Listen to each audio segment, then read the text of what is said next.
des querelles et des sexes et toute l'affaire de la relation. Puis-je l'observer sans des connaissances accumulées? C'est tout. C'est tout ce que je demande.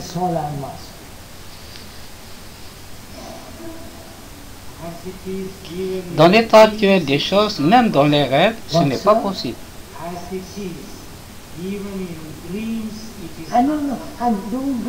Non, non. Non, non, même dans les rêves, ce n'est pas possible. Non, monsieur, ne le faites pas. Si vous apportez cela, alors nous devons examiner ce que sont les rêves.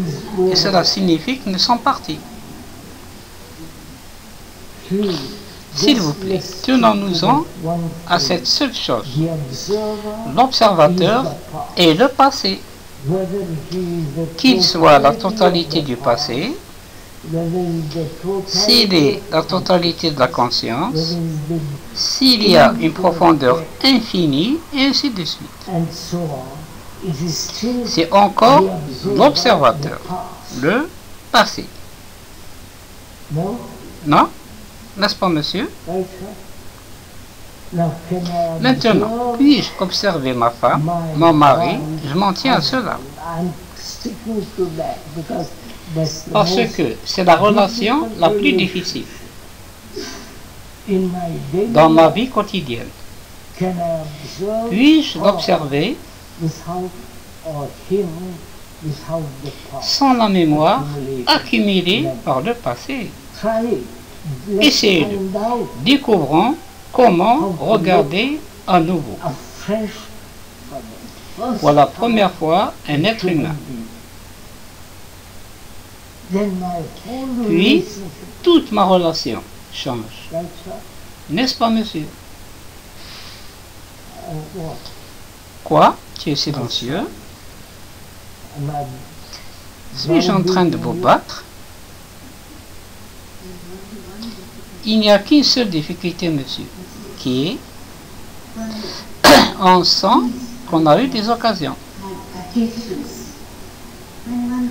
Quand on peut voir un mari ou un ami sans aucun mouvement du passé, alors on sent qu'il est possible de voir. Mais alors, si vous dites que cela changera toute la relation pour toujours, le tournant vient du nord au sud. C'est un état difficile. Il se remercie très bien. Avez-vous d'abord compris? Avons-nous communiqué les uns avec les autres? Que l'observateur, qui est le passé, est donc contraignante dans le temps.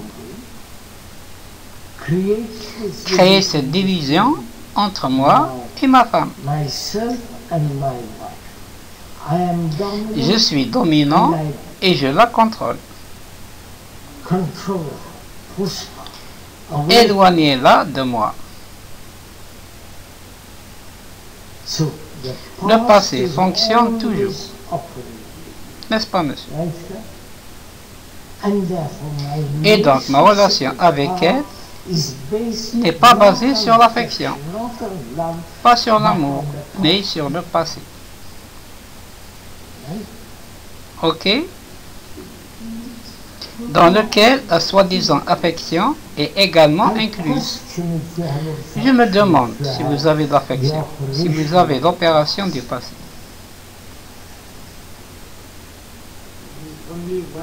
Il n'y a qu'une seule issue, monsieur. Je ne cherche pas encore une issue. Je veux comprendre le problème dans lequel je vis. Il n'y a pas moyen de sortir. Si vous niez, je refuse de dire qu'il y a une issue.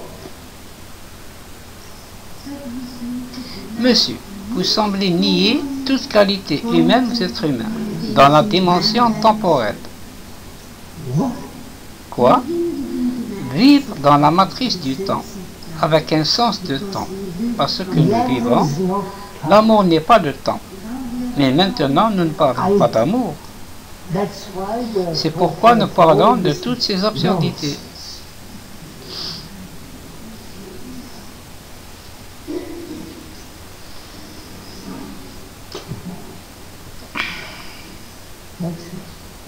pas, monsieur?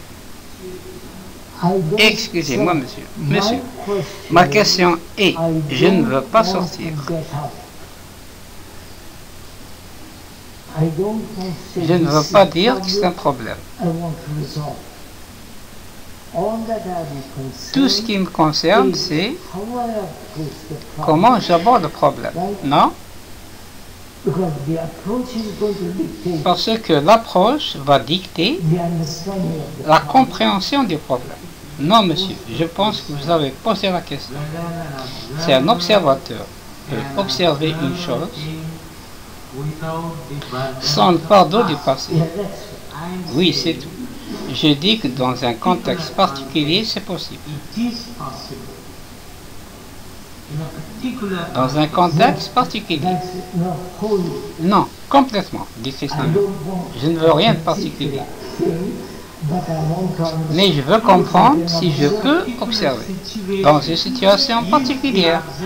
Si l'observateur entre dans la technique de cesser sa pensée. Bien sûr, je peux observer cet arbre. Cela n'a rien à voir. Je peux vous observer. Même dans ce cas, certaines déclarations ne sont pas claires, monsieur. Parfois, vous identifiez l'observateur avec le passé, vous dites que l'observateur est le passé. C'est le passé. Parfois, on dit que cet observateur porte avec lui le passé. Ah non, l'observateur est le passé. Ensuite, la question se posera. L'observateur n'est-il pas capable d'observer le passé? Oui. Alors, il n'y a pas du passé. Non, mais c'est sa question. Vous ne pouvez pas couper. Il dit l'observateur peut-il observer le passé?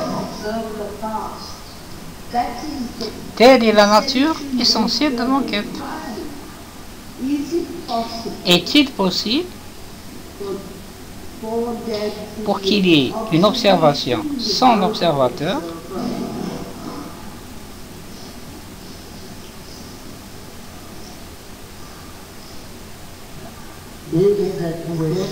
Où cette question se pose-t-elle?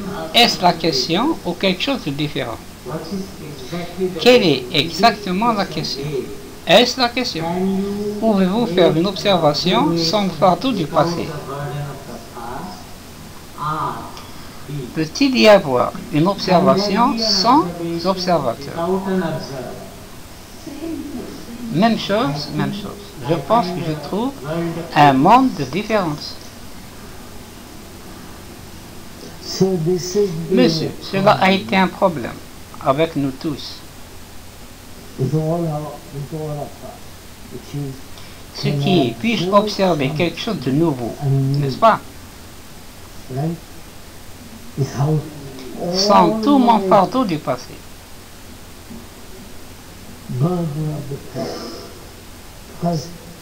Parce que s'il est possible d'observer quelque chose de totalement nouveau,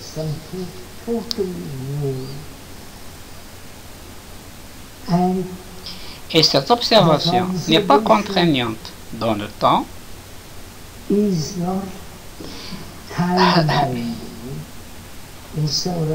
comprenez-vous ce que j'entends par obligation? Dans le sens, c'est un peu, pas une continuité.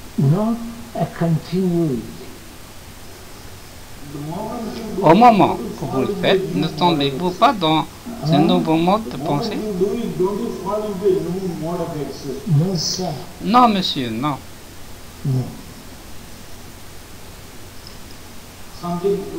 Quelque chose de totalement irrévocable? Non, monsieur. S'il vous plaît, ma question, je pourrais revenir en arrière. Puis-je observer sans le passé?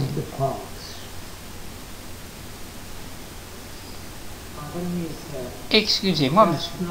Juste maintenant, je pense. Pardonnez-moi, s'il vous plaît. Je ne suis pas, monsieur. Vous avez introduit lentement une troisième dimension. Ce qui est, lentement, vous avez introduit une troisième dimension. Qu'est-ce que c'est? Vous avez d'abord dit, pouvons-nous observer sans le fardeau du passé?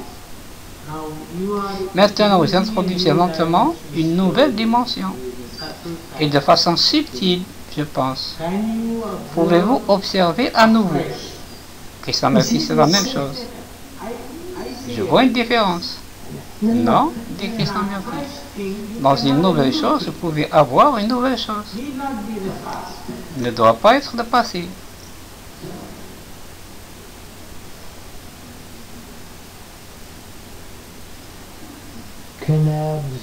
Puis-je vous observer, monsieur? Pouvez-vous m'observer? Parce que je m'en tiens à cette seule chose, parce que c'est la relation la plus difficile, qui est le mode de vie le plus pratique qui nous concerne. Puis-je observer ma femme comme si je la regardais pour la première fois?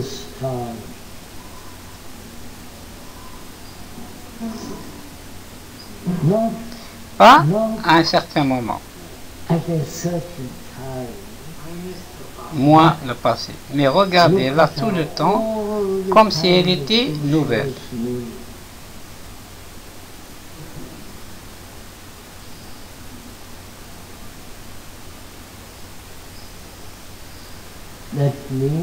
Cela signifie l'observateur peut-il être absent?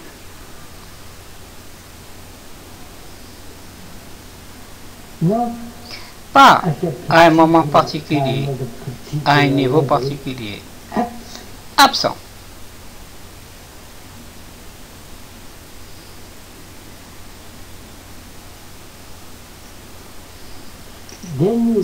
Ensuite, vous dites comment cela doit-il être fait? Quel est le système? Quand vous posez cette question, ce qui doit être fait, quel est le système? Vous introduisez le facteur de fragmentation.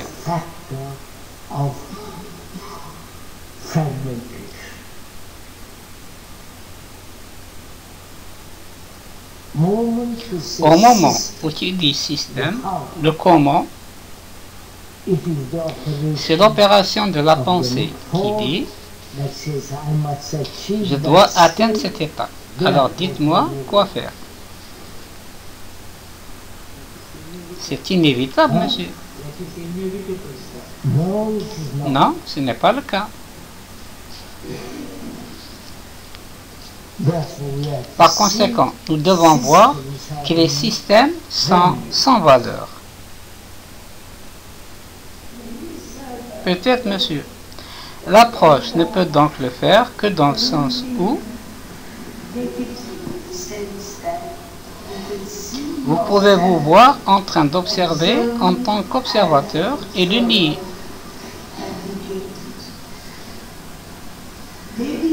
Peut-être n'est-il pas possible de l'aborder différemment.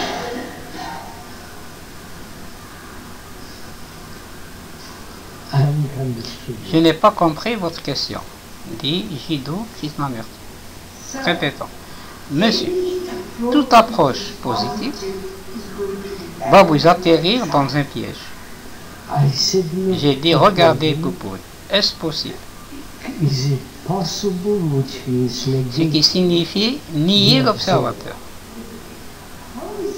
Comment est-il possible de nier? Non, je demande. Vous divisez simplement des mots. Non, monsieur, je ne divise pas des mots. Regardez. Comment dites-vous? Est-ce possible? Est-ce la négation? Est-ce que c'est nié? Vous me connaissez depuis 30 ans, dit Krishnamurti. Peux-tu me regarder comme si j'étais un être humain frais pour la première fois que vous vous rencontrez?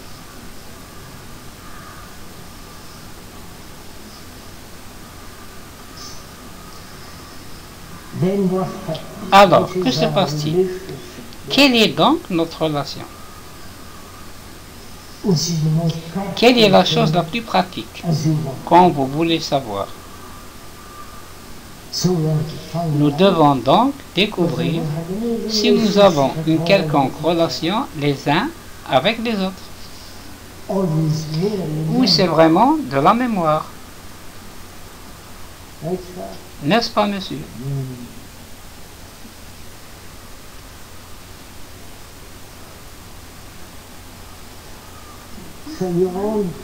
Monsieur, vous êtes tous à ce stade, que fait-on? Qu'y a-t-il à faire? Il n'y a aucun mouvement à partir de là. Oui, il y en a. C'est pourquoi je dis. Le processus d'observation de l'observateur,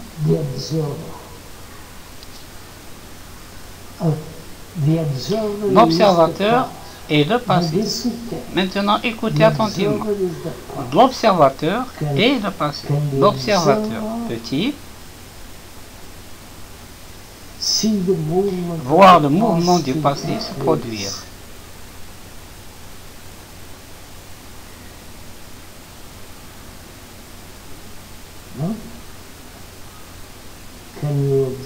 Pouvez-vous observer?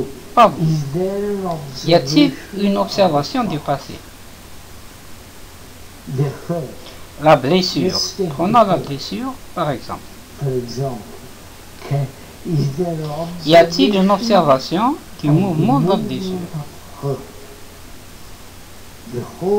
Tout le cycle de la douleur. Psychologiquement, biologiquement, physiquement, et ainsi de suite. La blessure qui implique la résistance, l'agonie, la douleur, le retrait.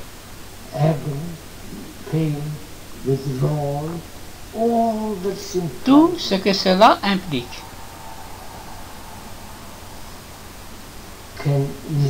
Peut-il y avoir une observation de cette blessure?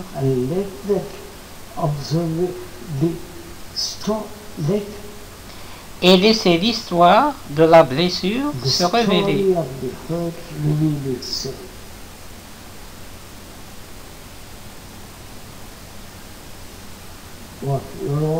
Quoi? Vous dormez tous? Que dites-vous? Que dites-vous, monsieur? Est-ce au-delà? Est-ce impossible? À ce stade, vous êtes à nouveau. Prendre un fragment pour révéler le tout. Vous êtes tous trop intelligents, dit Krishnamurti. Quel est le fragment? Krishnamurti. Tout ce que vous dites d'une manière ou d'une autre est l'action de l'observateur. Cela ne vous intéresserait même pas s'il n'y avait pas une sorte d'inconfort, une sorte de conflit, une sorte de douleur sur le sens de la dualité. Oui, bien sûr, monsieur. Donc, chaque question se pose dans la condition de l'observateur. Si je vous dis un simple fait, que l'amour n'est pas du temps, et ce n'est possible que dans cette étape. Dualité, observateur, tout se termine. Maintenant, vous faites cette déclaration. Absolument. Avalez-le ou jetez-le. Crachez-le. Comment vais-je écouter ça? Tout être humain dira, eh bien maintenant, laissez-moi découvrir si vous parlez de bêtises ou qu'entendez-vous par amour. Comprenons-le.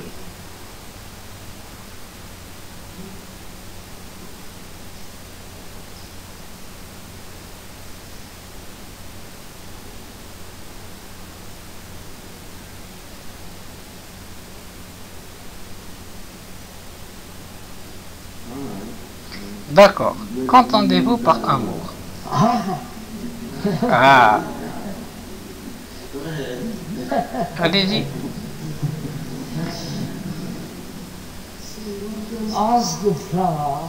Demandez à la fleur. Qu'entendez-vous par le parfum que vous avez? Oui, monsieur. Quoi, monsieur? Si elle a une langue, elle parlera la fleur.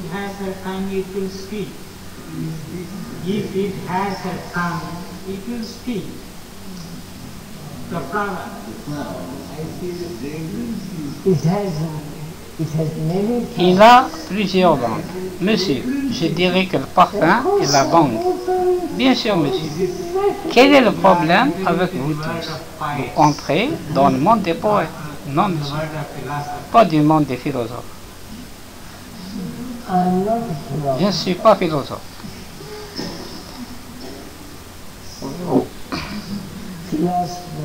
Philosophe signifie, monsieur, celui qui aime la vérité, aime la vie.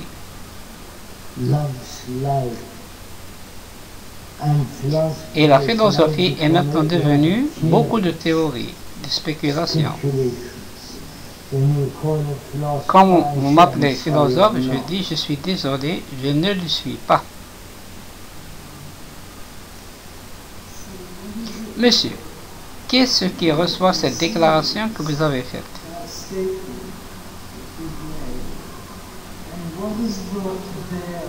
Et qu'est-ce qui est amené à examiner cette déclaration?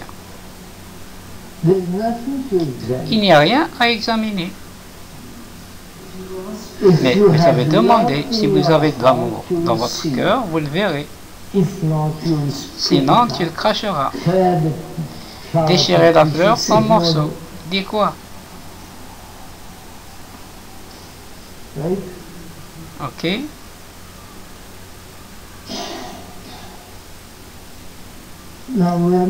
Maintenant, nous n'avons même pas commencé à enquêter sur une vie religieuse. Cela se produit inévitablement à chaque discussion. Nous parlons à une tangente et obtenons qu'est-ce qu'une vie religieuse.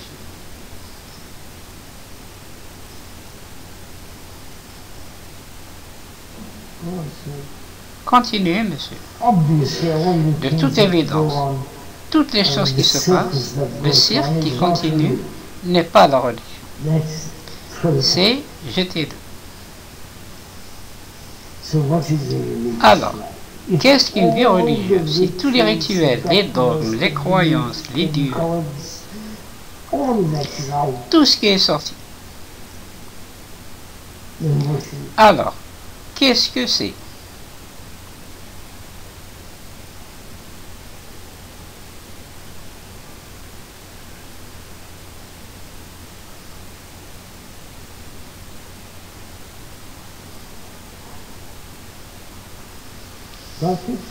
Compris, monsieur?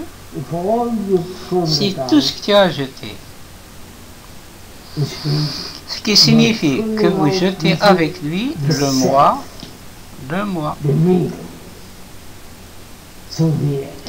dans l'essence de la religion et l'absence totale du moi.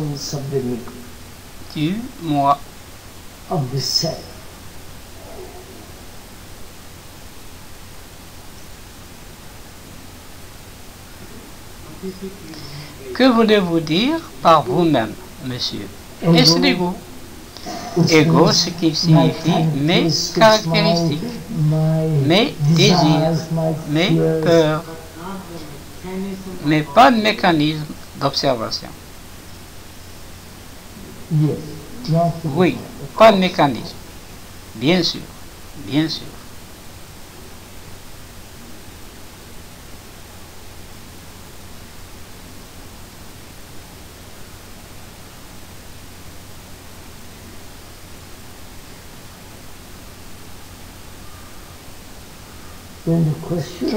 Alors, la question se pose, monsieur. Vous faites une déclaration de ce genre. Et je le comprends, je le saisis. Maintenant, je dis, comment va moi?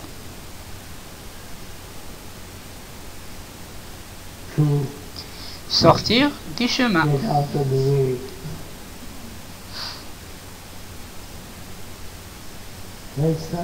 N'est-ce pas, monsieur?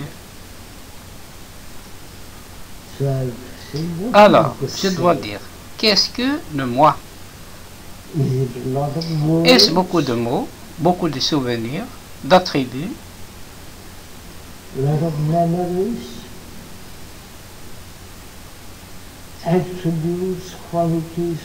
qualité et tout ça, est-ce que de moi? Est-ce de moi? Alors, qu'est-ce que c'est que de moi?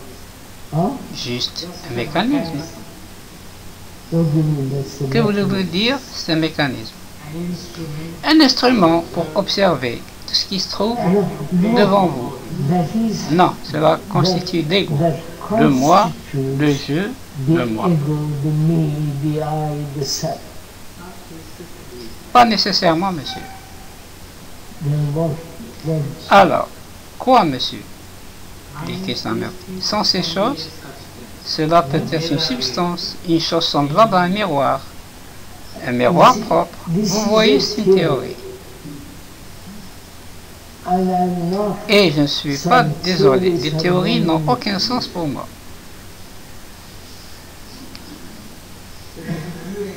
Mais accepteriez-vous si je dis que le moi n'est qu'un adhésif?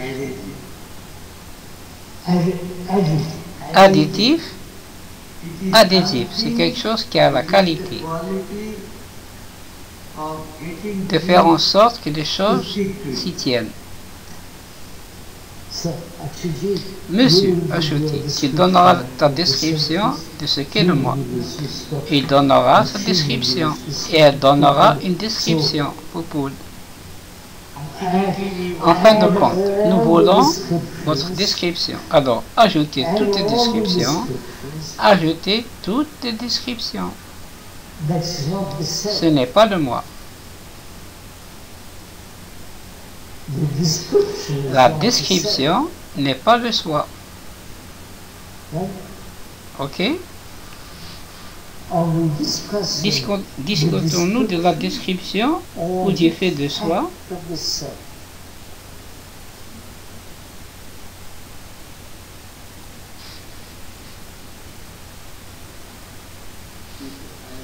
Non, monsieur, je disais cela uniquement quand il a dit que c'est un miroir. Je dis que c'est le contraire, ce n'est pas un miroir, et c'est un adhésif qui a la qualité de coller des choses dessus. Oui, monsieur, vous décrivez toujours. Je veux voir ce qu'est le moi.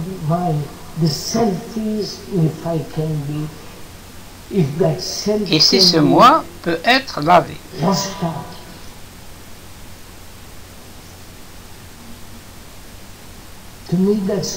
Pour moi, c'est la vie religieuse.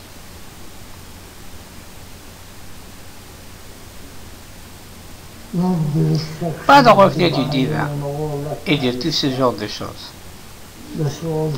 Ce sont toutes des théories. Puis-je me débarrasser de ma jalousie, de mes peurs, de mes angoisses, de ma colère, tout hors de lui. Tant que cela est là, la peur, ou ceci, ou cela, je n'ai pas de vie religieuse. Je peux faire semblant en allant dans un temple. C'est un sale voyage.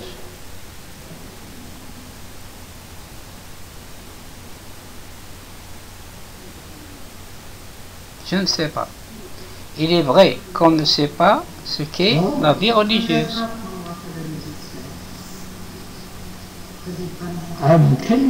Je vous le dis alors, vous voyez que vous n'êtes pas égoïste. Êtes-vous en train de dire, monsieur, que le soi peut être effacé, emporté, quoi?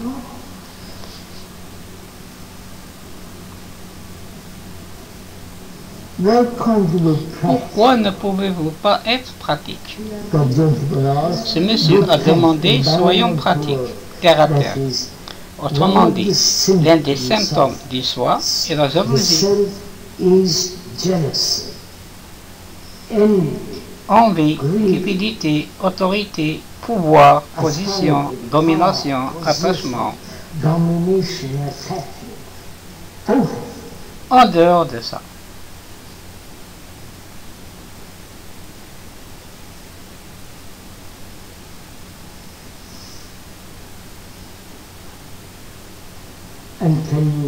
Et pouvez-vous être altruiste et vivre dans ce monde?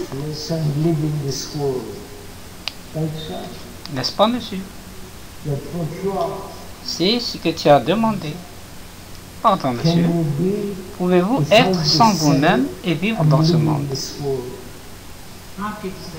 Pas exactement ça. Nous sommes partis hier que la solution à tous les problèmes est d'arrêter de penser.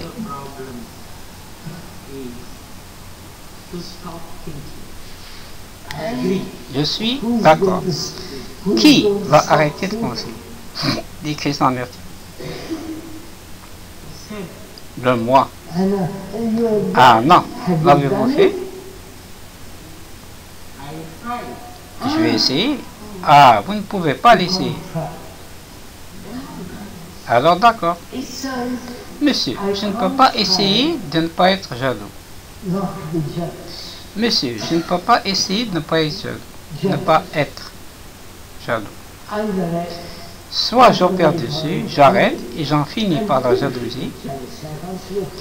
Je ne peux pas dire, eh bien, je vais essayer. Non, vous voulez dire à propos de la jalousie. Pas à cette petite chose sale et particulière dont je parle.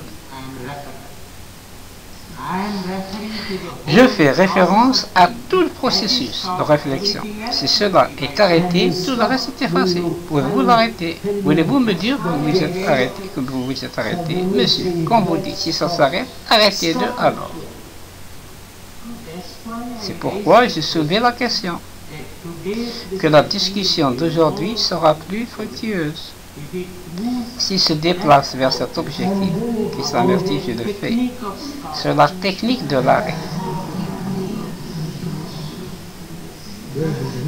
Il n'y a pas de technique, monsieur. Appelez-le par n'importe quel nom, monsieur, si vous n'aimez pas le mot. Non, non, non, non, ce n'est pas une question. Le mot signifie pratique, une répétition continue.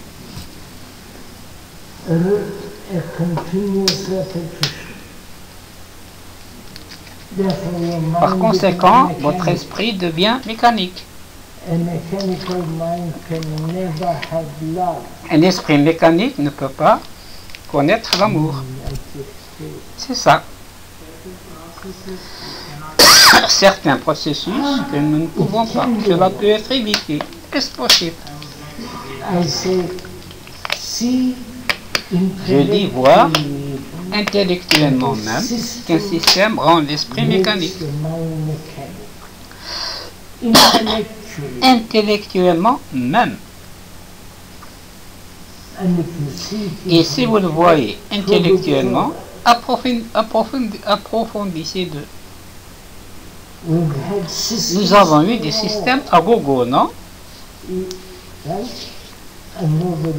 Et personne n'est venu à quoi que ce soit avec ces systèmes.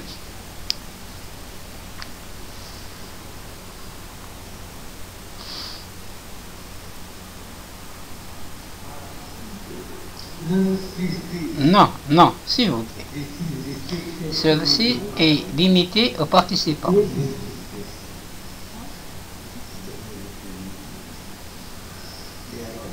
Ce sont des observateurs. Il y a un système. Demandez-lui ce qu'il veut.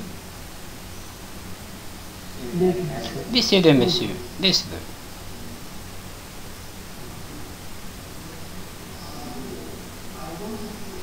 Je voulais demander. Vous avez dit qu'il n'y a pas de système.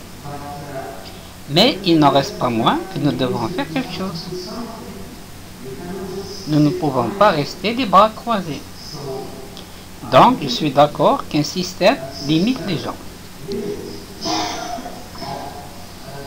Mais, pouvez-vous nous donner quelques lignes directrices? Mais, vous ne nous avez donné que quelques lignes. En disant qu'il ne faut pas être égoïste. Nous ne devons pas être jaloux.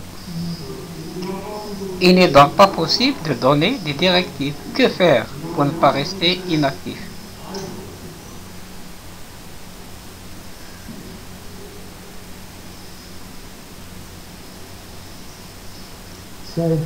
Monsieur, si vous aimez le système, gardez-le.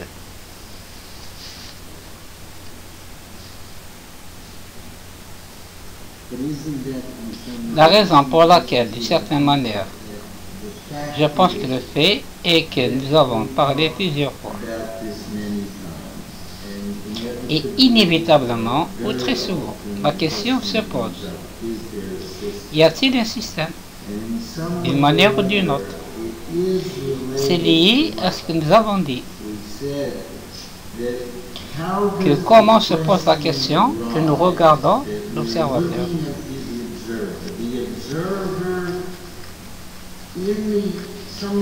D'une manière ou d'une autre, dans la nature de l'observateur, se pose la question comment puis-je être religieux? Je veux dire toutes ces questions. Comment puis-je être? Comment puis-je être altruiste? Comment puis-je être cela? Comment je peux être? Tout le monde veut obtenir un autre médicament. Tout le monde veut se sentir mieux. Tout à fait vrai, monsieur. Tout à fait vrai. Et donc la question de Satan, y a-t-il des systèmes? Oui, simplement une autre partie. Je veux dire comment puis-je aller mieux? Tout le monde essaie de s'améliorer. Voilà ça, dit Christ. Personne ne veut être comme il est. C'est comme une autre drogue. Se mettre à prendre de la drogue, de l'héroïne, se mettre à prendre la spiritualité, c'est-il suit un doctorat? Non, monsieur, tout ce que je disais, vous avez tout à fait raison, monsieur. Tout le monde veut être autre chose. Ce monsieur l'a dit, être ou ne pas être. Et donc tout le monde fait quelque chose. Je dis non. Commencez simplement là où vous êtes. Mais vous ne le faites pas. Si vous me permettez, vous ne le faites vraiment pas. Ah non, monsieur, non. Pardonne-moi. Je dis commencez là où vous êtes. D'accord, si vous en tenez là. Oui, dit Christ même. Eh bien, vous parlez d'être altruiste, d'être religieux. Non, excusez-moi. Il parle d'envie, de jalousie, toutes ces caractéristiques terribles, comme là où vous êtes. Non, mais comme il le dit, il y a ici une suggestion subtile pour se débarrasser d'envie. Non, monsieur, c'est ta compréhension. Ou plutôt votre mauvaise interprétation de ce que je dis. Je dis, commencez près.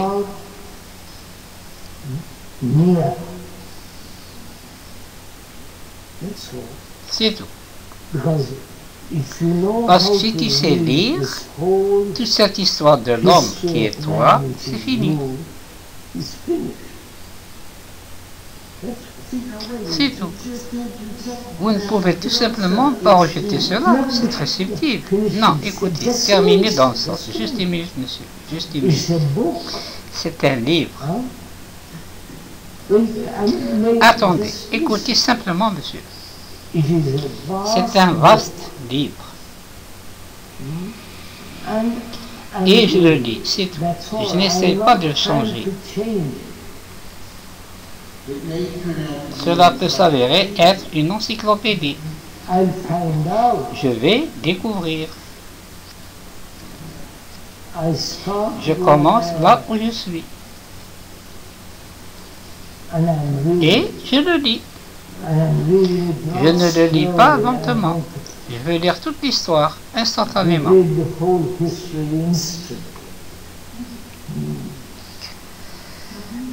Quelque part, il y a la difficulté quand vous dites lire toute l'histoire à la fois.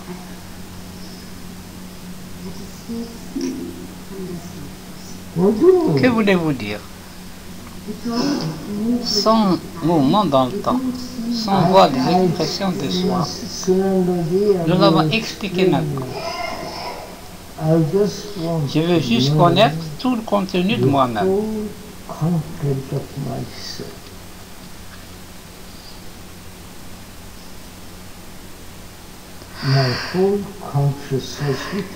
Toute ma conscience avec son contenu. Et j'enquête là-dessus. Vous pouvez enquêter sur quelque chose lorsque vous êtes libre. Quand il n'y a pas de préjugés, de croyances, de conclusions. Juste enquêter, c'est tout. Monsieur, alors, il n'y a aucune enquête du tout. Ensuite, il n'y a pas d'enquête sur l'histoire. L'histoire est préjugée, oui, monsieur. Et vous dites, attendez. Quand je mets fin au préjugé, c'est fini. Alors, je n'ai rien. Je suis arrivé à la fin du livre. Donc, vous n'êtes pas vraiment concerné par l'enquête sur le contenu. Mais par où commencer? Monsieur, allons-y. Étape par étape. Il y a des gens qui recherchent des systèmes.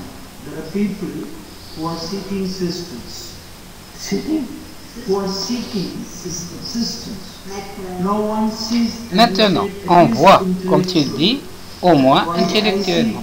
Donc, je le vois intellectuellement, que la recherche du système ne mettra pas du tout fin au système. Alors je dis, d'accord, je ne cherche pas. Maintenant, la question commence, alors que dois-je faire?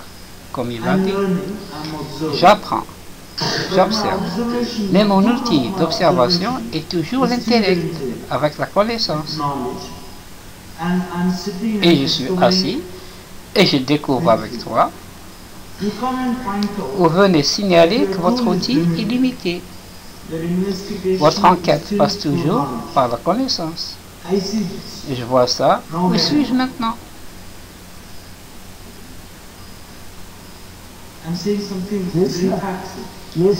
Oui, monsieur. Oui, monsieur.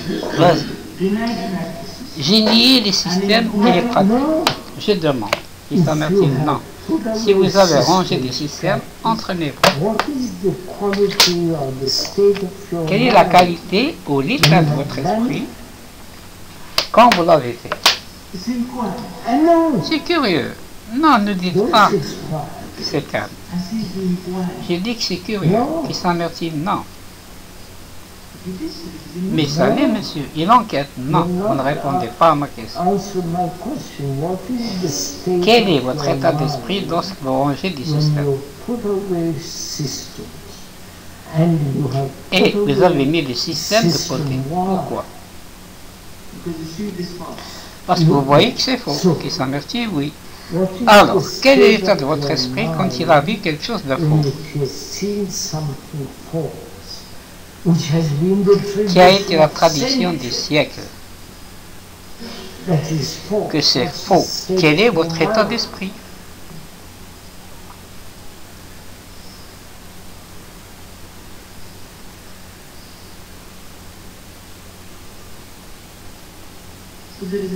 Monsieur, il y a une vigilance. Non, regardez-le, monsieur.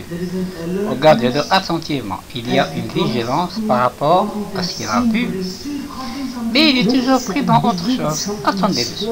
Commencez lentement. Vous êtes tous. Vous avez vu quelque chose de faux et vous l'avez laissé tomber. Vous l'avez laissé tomber. Pourquoi?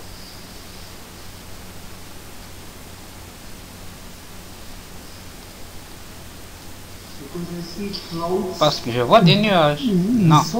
Vous avez vu quelque chose de faux. Donc, vous avez mis de côté. Alors, la vision du faux, qu'est-ce que cela vous a fait à l'esprit?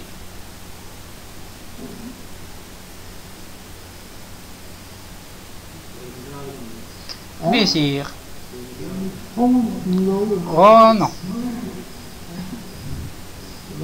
Seigneur, vous ne regardez même pas. Faites-le, monsieur. Vous rangez les systèmes. Pourquoi avez-vous mis de côté? Parce que vous pensez que c'est idiot. Vous en voyez l'absurdité. Vous le voyez logiquement. Ce qui veut dire quoi? Votre esprit est devenu plus net, plus clair, plus, pas plus, intelligent. Ok? Alors que l'intelligence va observer, ranger tout ce qui est faux. Ok?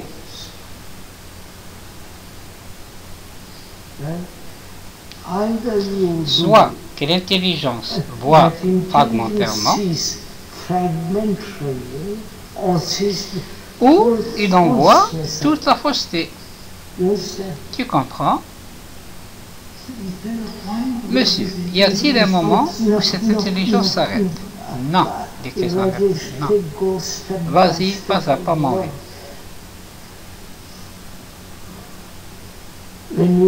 Lorsque vous rangez quelque chose de faux, dit Christopher, votre esprit est plus léger. Comme escalader une montagne. Vous jetez des choses dont vous ne voulez pas. Ainsi votre esprit devient très très clair.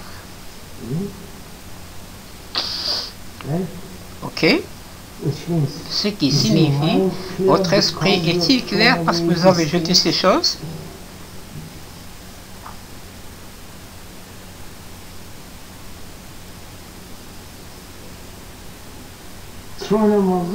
Jeter, ils ne peuvent pas revenir. Vous les jetez dans le précipice, ils sont partis.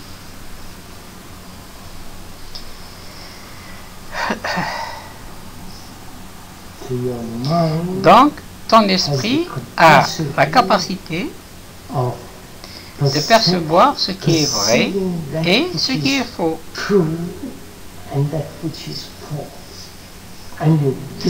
Et tu jettes tout ce qui est faux. C'est-à-dire que tout ce que la pensée a assemblé est faux, sauf les bâtiments, et etc., n'est-ce pas?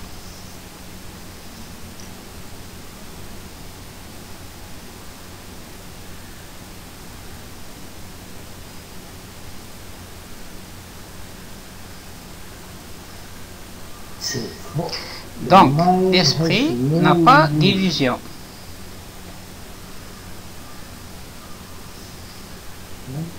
Ok.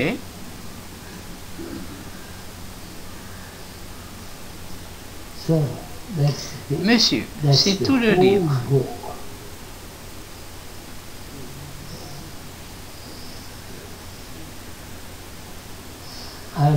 Je ne lis rien d'autre que le livre.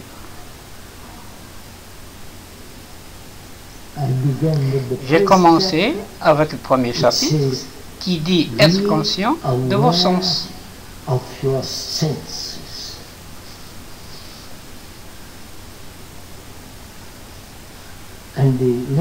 Et le chapitre suivant dit les êtres humains sont conscients des sens partiels. Exagérer un sens et nier ou diminuer les autres sens. Ok? Donc, le troisième chapitre dit voir si tous les sens peuvent coopérer.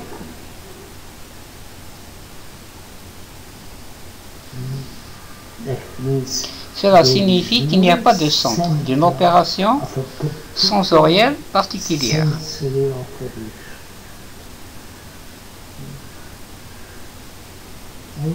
Ok.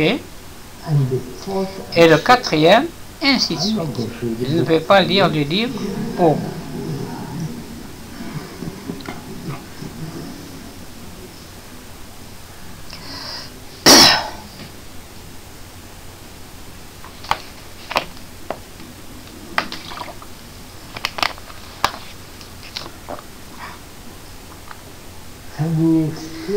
Avons-nous exploré pendant ces 3 jours qu'est-ce qu'une vie religieuse? Avons-nous?